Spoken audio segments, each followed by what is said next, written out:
Mars is set for an unusually close approach to our Earth next week, and the next time this will take place will be in 2035. That's why the space agencies around the world claim that they wish to have a manned lunar mission by 2024, and then to March in 2035, because Mars will be closer to us again at that time.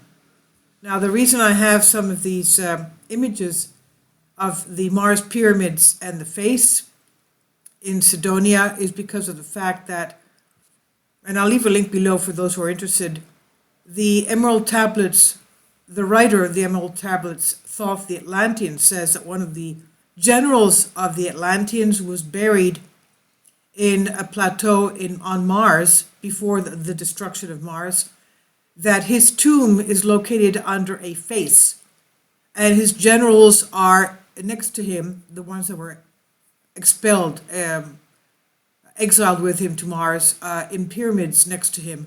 And the reason that he has a face is because he wants that area to be seen by others that are traveling through our solar system, to know where his tomb is.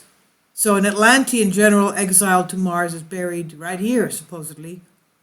And this is very strange because it was written by Thoth the Atlantean in the Emerald Tablets that were written thousands of years ago. We know that the Atlanteans that lived in the continent of Atlantis had very advanced technology.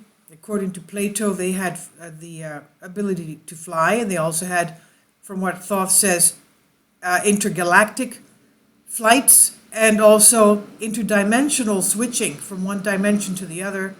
And he states that they were abusing their knowledge so much so that it was just a matter of time before divine intervention would put an end to them.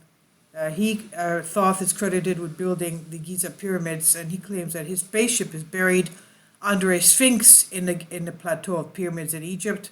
Now, there are many other plateau of pyramids in Egypt. Could be, for example, Dendera or whatever. There are other sphinxes, some of them there, some of them still buried. Anyway, and this is the monolith on the Mars moon Phobos. Now, the Apollo astronaut said, yes, there is a monolith on the moon Phobos. Ask where it came from, who put it there, and why. So there's a lot of mysteries about Mars, the fourth planet from our sun. And it seems that at one point it was not always this deserted.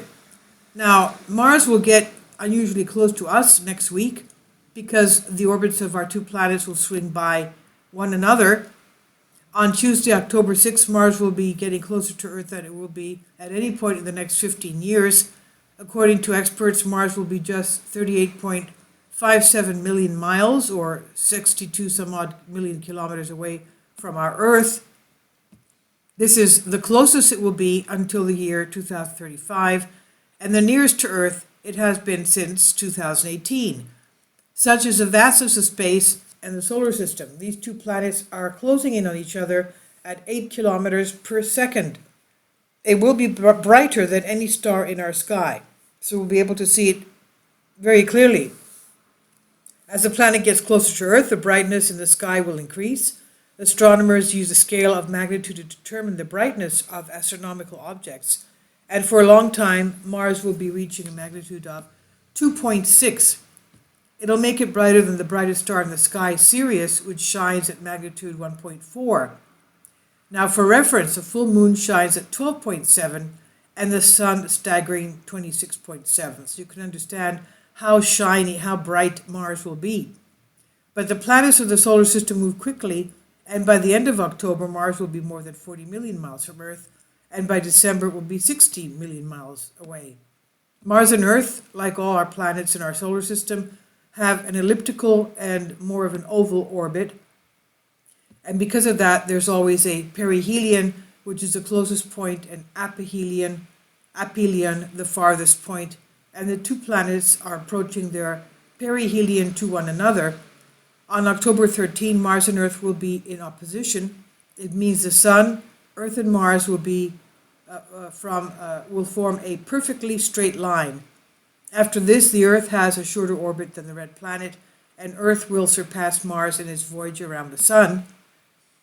Earth Guy said, if both the Earth and Mars circled the Sun in perfect circles and on the same exact plane, the distance between Earth and Mars would always be least on the day of Mars opposition.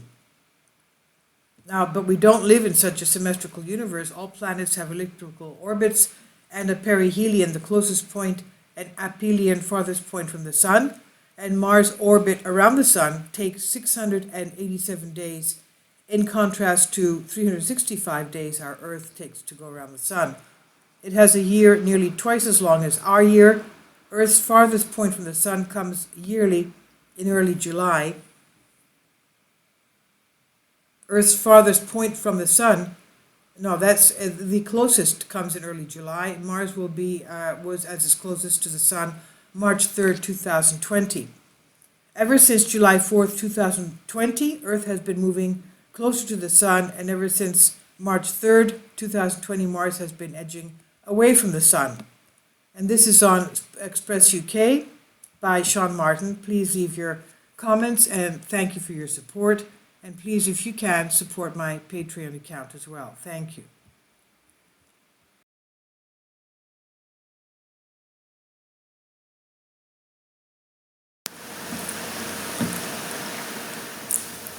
If you'd like to join me on my Patreon account, you will hear content not covered by mainstream media. These riveting stories will be based on my research, and I will state my opinions and give my personal insight on diverse and controversial subjects and world events not covered by mainstream media, and not supported by YouTube guidelines. So whatever I have on my Patreon, most of those will not be on my YouTube channel. Please consider becoming a member today. More of the most significant and important videos will be on my Patreon channel. Your support helps me to continue my research and keeps this YouTube channel alive. And we depend on your support, your generous charity, because we help economically challenged families here in Athens, Greece, in Kapota, and we also help the young generation with university tuition and the community around our church. Thank you.